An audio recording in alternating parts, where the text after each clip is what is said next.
الحمدللہ رب العالمین والصلاة والسلام علی سید الانبیاء والمرسلین وعلی آلہ واصحابہ اجمعین۔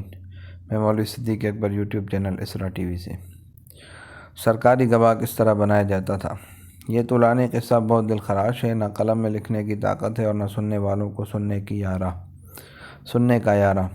طبیعت پر جبر کر کے کچھ سن لیجئے۔ مولانا محمد جعفر سے بڑھ کر سچا راوی کون ہو سکتا ہے جو دوسروں سے نقل نہیں کرتے بلکہ اپنا مشاہدہ پیش کرتے ہیں۔ ان کا بیان ہے، مار پیٹ کی تو یہ حالت تھی کہ عباس نام ایک لڑکا جو مدت تک میرے گھر میں رہ کر پرورش پاتا تھا، جب مجسٹریٹی میں گواہی دیتے وقت مجھ کو دیکھ کر مارے محبت کے جھوٹا اور آموختہ سکھایا ہوا بیان میرے اوپر کرنے سے ہچکچایا تو اسی روز رات کو ایسی سخت سزا دی گئی کہ وہ بچہ اسی صدمے سے قبل از پیشی مقدمہ شسن مر گیا۔ دوسرے دن فجر کے وقت پارسن صاحب سپرنٹنڈنٹ میجر و نکفیل صاحب DIG پولیس اور کپتان ٹائی صاحب ڈپٹی کمشنر امبالہ مثل یاجوج ماجوج میری کوٹری میں آئے اور مجھ سے کہا کہ تم اس مقدمے کا سب حال بتا دو، تمہارے لیے بہتر ہوگا۔ میں نے کہا میں کچھ نہیں جانتا۔ اس وقت پارسن صاحب نے مجھ کو پہلے بہت دھمکایا اور پھر مارنا شروع کر دیا۔ جب میری مار حد کو پہنچی اور گر پڑا تو ٹائی صاحب اور نکفیل صاحب کوٹری سے باہر کھڑے ہو گئے، اور جب اس قدر مار پر بھی میں نے کچھ نہ بتایا تو وہ سب کے سب اس دن مایوس ہو کر چلے گئے۔ میں نے جب یہ کیفیت ظلم و تعدی کی دیکھی تو مجھ کو یقین ہو گیا کہ اب مجھ کو یہ لوگ زندہ نہ چھوڑیں گے۔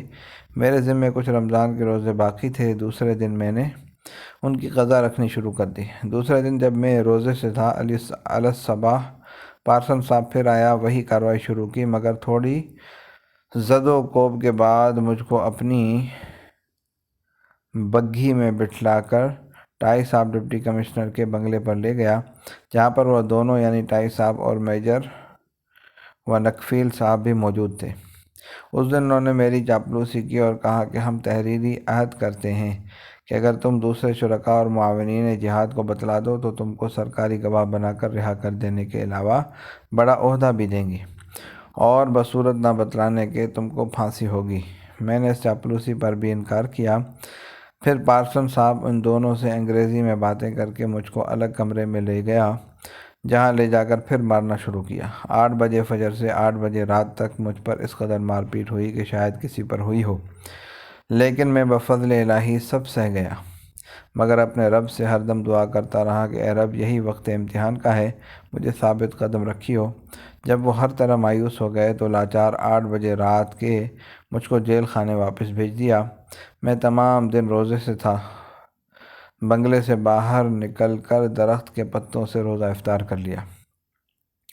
ظاہر ہے یہ استقلال اور استقامت ہر ایک کو میسر نہ تھا، چنانچہ مولانا موصوف کا بیان ہے، اسی کارروائی سے 50-60 آدمی ہمارے اوپر گواہ بنائے گئے، لیکن اکثر گواہی دیتے وقت بھی ہماری طرف دیکھ کر زار زار روتے جاتے تھے، مگر بے بس۔ اگر گواہی نہ دیویں تو قطع نظر مار پیٹ کے پھانسی کا سامنا تھا۔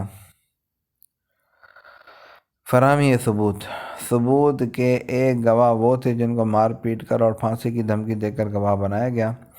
ان میں بہت سے معزز خاندانوں کے علم دوست شرفاء بھی تھے، جن کے حاشیۂ خیال میں بھی اس قسم کی توہین و تذلیل کا تصور نہیں آیا ہوگا۔ وحشیانہ سزاؤں کا جب بھیانک منظر ان کے سامنے آیا تو کچھ سنایا تھا اس کو بیان کرنے کے لیے آمادہ ہو گئے، مگر برطانوی سرکار کے حق میں ناانصافی ہوگی اگر اس کی فیاضیوں کا پہلو بھی پیش نہ کیا جائے۔ واقعہ یہ ہے کہ توہین و تذلیل کی وحشیانہ حرکتوں کے ساتھ سنہری روح پہلی تمناؤں کا سبز باغ بھی جعلی گواہوں کے سامنے پیش کیا جاتا رہا۔ چنانچہ بقول مولانا محمد جعفر صاحب، سرکاری گواہوں کے عمدہ خوراک و لباس کا انتظام پولیس کی طرف سے ہوتا تھا۔ ان بے جا کارروائیوں میں حکومت کا لاکھوں روپیہ صرف ہو گیا۔ فلاں ہندو مسلمان جو نہایت ادنیٰ عہدے پر تھے ڈپٹی کلکٹر ہو گئے۔ در حقیقت امتحان کا موقع وہی ہے کہ ایک طرف راحت و آرام اور ہری بھری تمناؤں کے سبز باغ ہوں اور دوسری طرف دردناک سزاؤں کی وادی پر خار۔ اس صورت میں لالہ زار تعلم کی عیش و عشرت چھوڑ کر وادی پرخار کی جادہ نوردی اختیار کی جائے۔ پینٹ گواہ۔ بہرحال جس طرح بھی سرکاری گواہ بنائے گئے، صرف ایک مقدمے میں ان کو استعمال نہیں کیا گیا، بلکہ جب کبھی ضرورت پیش آئی انہی کو پیش کر دیا گیا، تاکہ سفید فام آقاؤں کا منشا پورا ہو جائے اور پولیس کے سیاہ فام نمک خواروں کو زیادہ تگ و دو نہ کرنی پڑے۔ مولانا محمد جعفر صاحب شاہد ہیں۔ اس کے بعد یعنی ان کے مقدمے میں شہادت گزر جانے کے بعد 1871 تک جو مقدمات گرفتاری وہابیانہ مثل مقدمہ امیر خان صاحب سوداگر چرم و مولوی تبارک علی صاحب و مولوی امیر الدین صاحب ساکن پٹنہ ملک بنگال اور ابراہیم منڈل ساکن اسلام پور ہوتے رہے، تو یہی معمولی گواہیاں گوئندہ جھوٹی گواہی کے لیے بلائے جاتے تھے، اور میں نے خود ان میں سے ایک گواہ کی زبانی سنا ہے کہ جب کبھی خلاف گواہی دینے سے ہم نے انکار بھی کیا تو ہم کو یہ کہا گیا کہ تم لوگ شرطیہ طور پر فقط اسی گواہی دینے کے واسطے بطور گویندہ رہا کیے گئے ہو، اگر تم گواہی نہ دو گے تو پھر تم کو دائم الحبس کر کے پہلے ہی وارنٹ پر کالے پانی بھیج دیا جائے گا۔ مقدمات سازش، ملزمین اور سزائیں۔ پہلا مقدمہ سازش امبالہ 1280 ہجری 1864 عیسوی۔ اس مقدمے میں 11 ملزم تھے۔ نام اور ان کا مختصر تعارف درج ذیل ہے۔ نمبر 1 مولانا یحییٰ علی جعفری صادق پوری، عمر 42 سال۔ انہیں سرغنہ کے لقب سے یاد کیا گیا اور بجا طور پر ناظرین اوراق ان سے بخوبی واقف ہو چکے ہیں۔ مولانا عبدالرحیم صادق پوری، عمر 28 سال۔ تقریباً 16 سال جزائر انڈمان میں رہ کر 1300 ہجری 1883 میں رہا ہوئے۔ الدر المنثور آپ کی مشہور تصنیف ہے، آپ کا مفصل تذکرہ دوسری جگہ گزر گیا۔ مولانا محمد جعفر تھانیسری، عمر 28 سال، ساکن تھانیسر، ضلع امبالہ۔ تمام اسیران بالا میں سب سے زیادہ ہوشیار اور معاملہ فہم تھے۔ ایک عرضی نویس کی حیثیت سے زندگی شروع کی اور اپنے فن میں یہاں تک ترقی کی کہ خود اپنی تصنیف میں نیرنگی قسمت اور بو قلمونی روزگار کا ذکر کرتے ہوئے فرماتے ہیں: 12 دسمبر 1863 عیسوی کو اپنے خانہ تلاشی سے تھوڑی دیر پہلے تک میں ہزاروں روپے کی جائیداد منقولہ و غیر منقولہ پر قابض تھا۔ 20 آدمی میری رعیت رہتے تھے۔ ایسے بڑے شہر کا نمبر دار گھوڑے گاڑیوں میں سوار ہوا پھرتا تھا۔ ہر کام کے لیے میرے گھر میں نوکر چاکر تھے۔ تحریک کے ذمہ دار ارکان میں آپ شمار ہوتے تھے۔ روپیہ اور رضاکار پہنچانے کے سلسلے میں آپ کی ذمہ داری بہت وسیع تھی۔ آپ نے 1857 کے جہاد میں بھی شرکت کی اور یہ تمام خفیہ سازشیں عرائض نویسی کے پردے میں پوشیدہ رہیں۔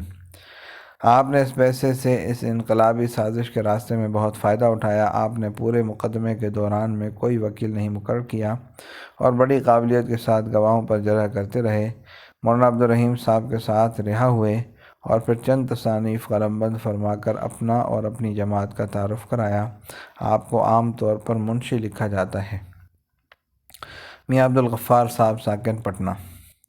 راؤ نشان ان کا نام عبدالغفور ولد منگو، قوم کو کوئری، عمر 25 سال، ملزم نمبر 8 یعنی مولانا عبدالرحیم لکھا ہے۔ وہ کیا جانے کہ رؤسائے صادق پور اس ملازم کا آقا سے بڑھ کر اہتمام کیا کرتے تھے۔ یہ بزرگ امی محض تھے۔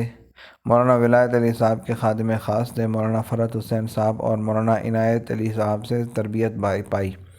مولانا عبدالرحیم صاحب کے ساتھ انڈمان سے واپس ہوئے۔ تقریباً 1333 ہجری میں وفات پائی۔